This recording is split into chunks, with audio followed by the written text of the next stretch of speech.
Now to the latest on the execution of American journalist James Foley. Federal investigators are now closing in on identifying his killer from the terrorist group ISIS. We're also learning more this morning. They've been sending brazen emails to the families of those American hostages.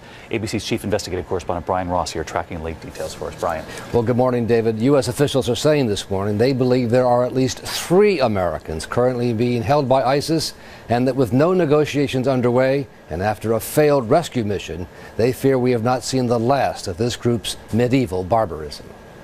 As the FBI steps up its hunt for the killer of James Foley, some former hostages identified him as one of 3 British citizens the hostages nicknamed the Beatles, who served as jailers, torturers, and executioners for the Islamic terror group. Jim was the subject of repeated physical abuse at their hands.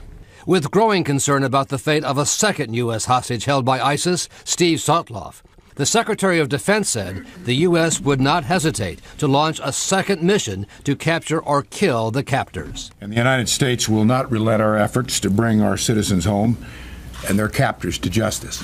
The failed U.S. rescue mission earlier this summer, involving special forces and a fleet of aircraft, was launched after it became clear that no negotiations were possible with the ISIS group, which had demanded a ransom of $130 million for the release of Foley. The FBI didn't take it seriously.